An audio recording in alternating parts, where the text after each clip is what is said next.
Welcome to Tough Questions, where we address the most challenging issues of a real and a relative Christian faith. If you're joining us on Facebook Live or our YouTube channel, Instagram, or maybe the Tough Questions podcast, again, I want to say thanks for dialing in.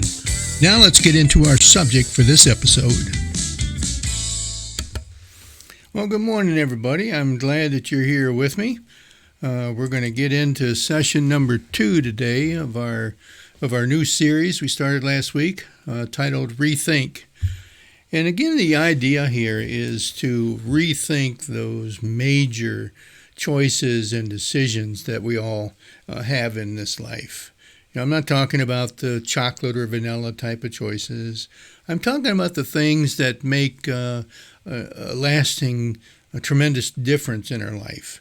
Our faith is the one that we're going to talk about today, in that our faith is so important that, sometimes we need to think it through or to rethink our faith in order to make sure that we're on a good pathway, we're on a good track, things are going in the right direction, and that our faith in God is continuing to grow and continuing to develop.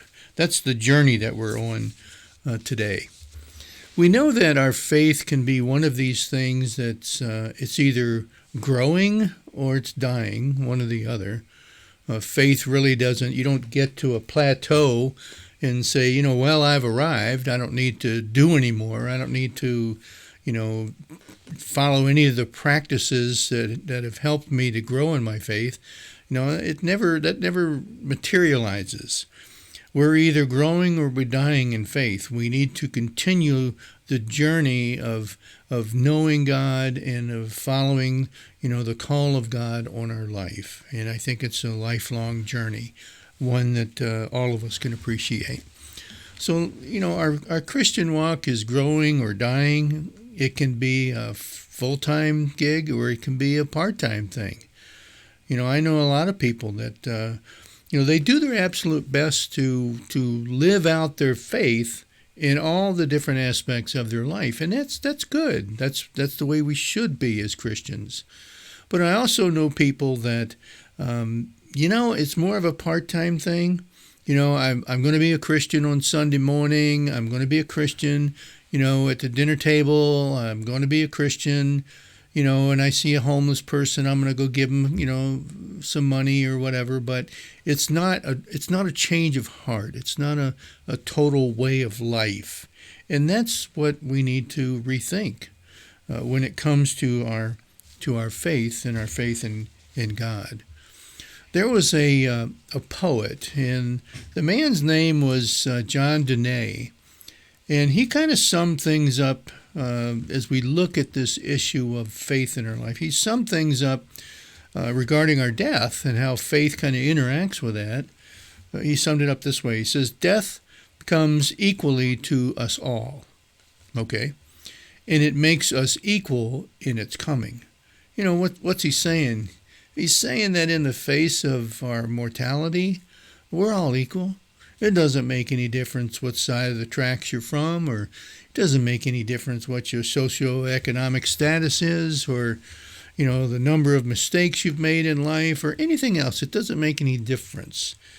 What he's saying here is that all people are going to come to the point to where they die.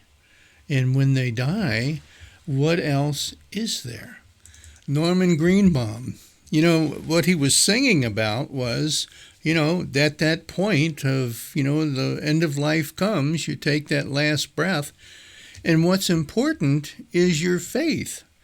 Have you thought it out? Have you practiced it? Have you followed it? Have you done everything that you can to enhance your understanding of who God is and the sacrifices of His Son on our behalf, and of the relationship that God wants with each one of us? What else is important when you get to that point to where you die?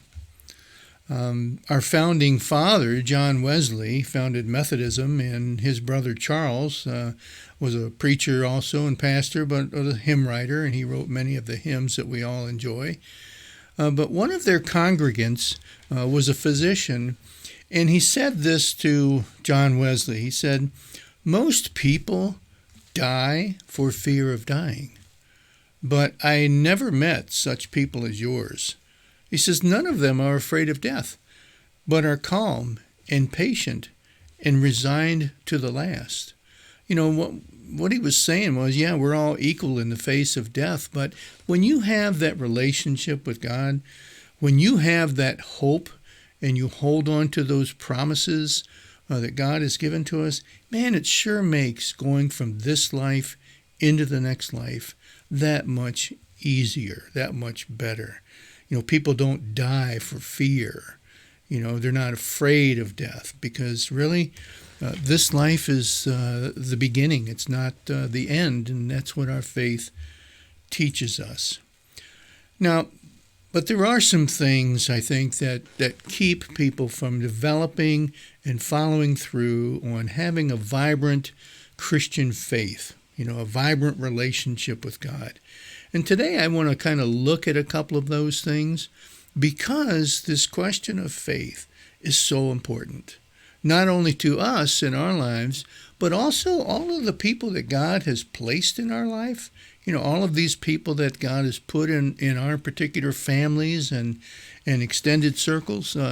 We are to be witnesses to these individuals, to all people, of the faith that you and I hold. So it's important that we do it right and that we do it well. And then we do it from our heart, that it really, really makes a difference. One of the things that stands in the way of people having that type of a relationship with God, abiding one that's growing, is when they view other Christians that maybe are struggling.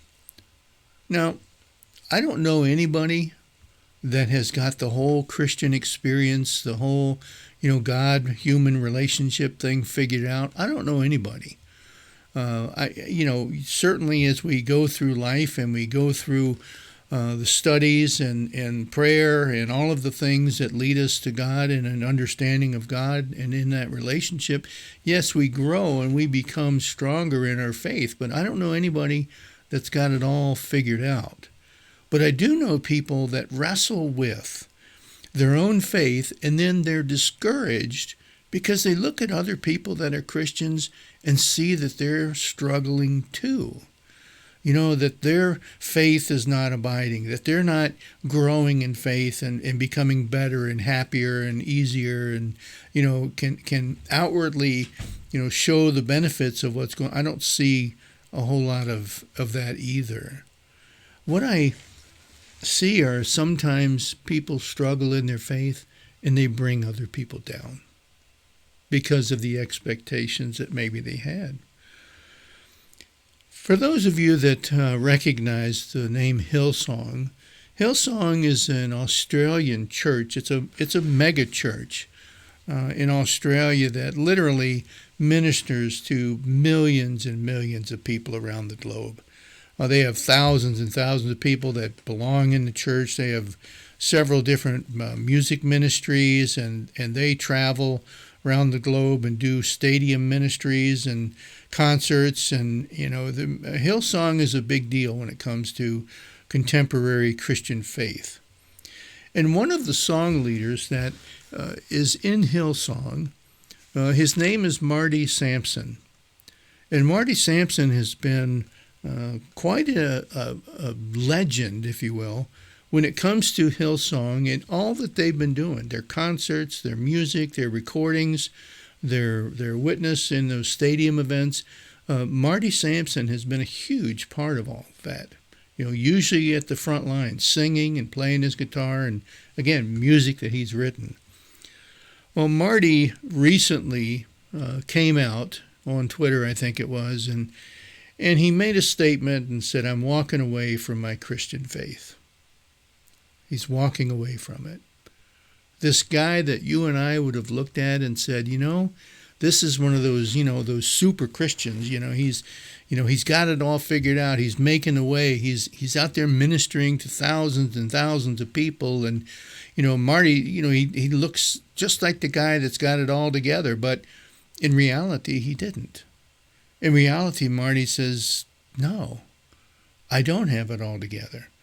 And I've struggled with it for a long time.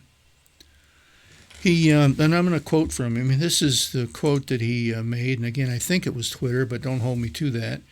He said, "This is my soapbox moment, so here I go." He said, "How many preachers fail?" He says, "Many, and no one talks about it." "How many miracles happen?" "Not many, and no one talks about it." He says, "Why is the Bible full of contradictions and no one talks about it?" He says, "How can God be love and yet send billions of people to a place all because they don't believe?" He says, "No one talks about it." Christians can be the most judgmental people on the planet, he says. They can be also some of the most beautiful and loving people too.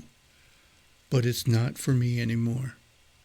You got to understand, just by what he said there, his quote, Marty was struggling big time with some huge issues in the Christian faith, in his own heart, about why Bible, is it filled with contradictions or is it not? And there's all, we can go through and try and figure out what it is that Marty was struggling with and how it could have been handled. But the point is, during his whole journey of struggling in this faith, as people were looking to him, as an example, they didn't realize that he's just a human too. He's just another person who is faced with the same dilemma that all of us are, the same questioning faith that all of us have. Are those issues in the Bible contradictory? Are they, why does God, create people only, knowing that, many of them are going to go to hell? I mean, all of these massive questions he's wrestling with, and other people that are wrestling with him too look at him and say, well, I guess if old Marty couldn't figure it out, then, who am I? Sometimes people look toward our Christian witness as we struggle with the faith. And we have to be really aware that everything that we do and the way that we react to things and the way that we openly question things and so forth could have an adverse effect on other people. So as a Christian, I need to investigate what's going on in my life and in my questioning heart.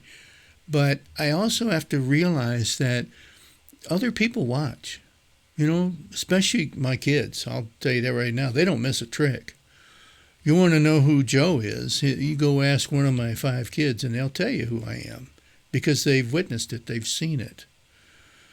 Some people get the wrong impression as a pastor. Well, yeah, you got it all figured out. Well, no, I don't. I don't have it all figured out. I have as many questions and actually more questions than I have answers. But, in my walk of faith, in my questioning of my faith, I want to do it in a way that lets people know that it's okay. It's okay to have questions. It's okay to talk with God and to offer to God those questions and concerns and let God have the responsibility of filling us back up, with the things that we need to know and understand at the right times and in the right way. So our own personal Christian walk sometimes is something that turns people off, turns them off from the Christian faith. Another thing that I've noticed that turns people off when it comes to their investigation or their willingness to get involved with Christianity is the church. You see people and hear people all the time that say, well, I don't need to go to church in order to be a Christian. It's just a place filled with a bunch of hypocrites. Well, they're right on both accounts. The church is filled with hypocrites, and guess what? There's room for you too. The church is a place of, struggle and a place of really some very difficult theologies, difficult concepts to believe in and to hold on to. It's just kind of the nature of the beast, if you will. But you see, the Christian church should be a place. It should be a place where me or Marty or whoever, with their questionings and their discussions and their wonderings, can bring all of those things to the church and in an environment that is safe and secure, where no one's going to look down and because you're asking something that maybe they feel comfortable with and you don't, or you question. It should be a place that is safe and secure, so that you're not embarrassed, so that you don't feel like you've been called out, or you don't feel like, because I have these questions, I'm just not, a good person or a good Christian. Marty didn't find all of that in the experiences that he had while he questioned his faith. The church didn't help him to build it back up and to answer those questions. It got him to the point that he walked away. And that's exactly the opposite thing of what any of us want to happen. We want to be able to come into the church and, picture yourself as a disciple, sitting down at the table. You're getting ready to have a meal, and you guys, you're talking about things and think about building each other up and answering those questions. Not that the disciples always did it right. They didn't. They blew it a lot of times. But the church that Jesus calls us to be, is a church that is open for building up one another in our questioning and in our doubts. I think Marty found one that was filled with judgment. It didn't overflow with compassion. And it was a church that really was unequipped to handle the type of questions and things that he had. We have a Tough Questions series. Tough Questions is the name of the outreach ministries that we do here at the church, and they're like this, preaching. They're also Tough Questions is a Bible study type of ministry where we look at those tough issues of the Christian faith and try and openly discuss them in a very secure fashion. And to do it without being judgmental, to be being confident and to be confidential with people, so that nobody feels like they don't have a place to go to work these things out, or to even just openly talk about things. That's what the church is for, is to build each other up. Jesus was basically saying to us in many different places, he says, you don't ever look down on a brother or sister unless you're looking down to pick them up. And do that in the church. Do that in your own personal life too. Because realize this, people are always watching. And if you don't think that people understand or know that you are a person of faith, I got news for you. People make these judgments and see these things right up front. You're in a restaurant and your meal comes and you, wanting to thank God for that meal, you bow your head and you say a prayer for that meal before you eat. I'll guarantee you there's a half a dozen people in that restaurant that you just witnessed to. And these things happen all the time, not only in our personal lives, in our personal witness, but also in the witness of the overall church that you and I are part of. The scripture that I want to read to you today, and I'm going to ask you to go back and read this on your own this week during your study time. It comes from the book of Hebrews in chapter 3, and it starts with verse 12. And let me read this to you. Be careful then, brothers and sisters. Make sure that your own hearts are not evil and unbelieving. Turning you away from the living God. Let me read that again. Make sure that your own hearts are not evil and unbelieving, turning you away from the living God.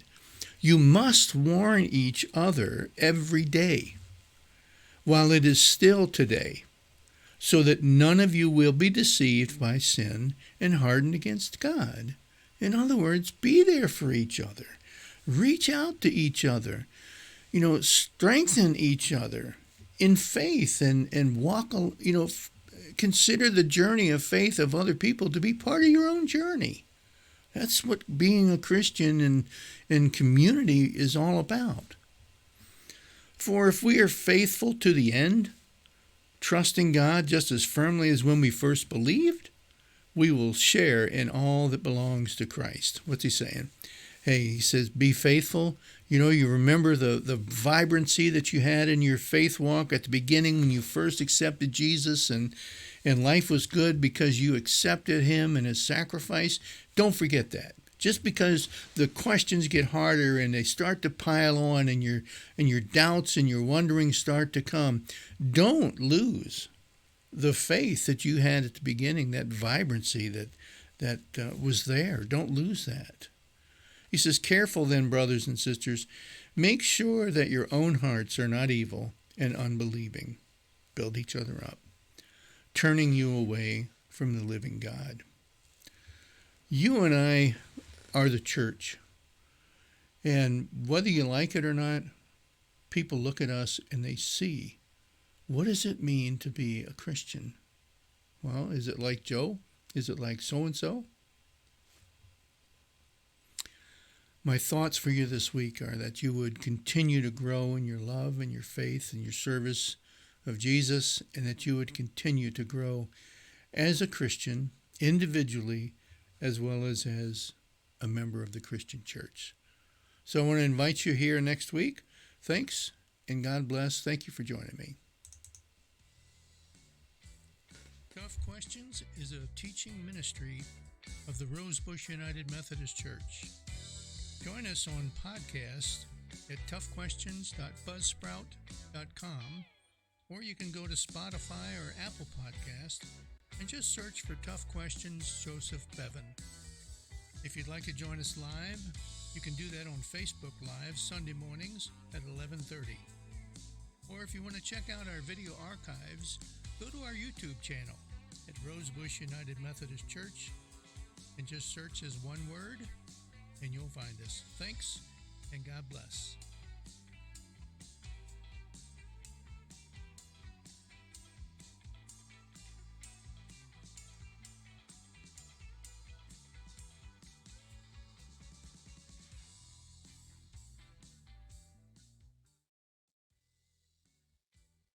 Tough Questions is a teaching ministry of the Rosebush United Methodist Church.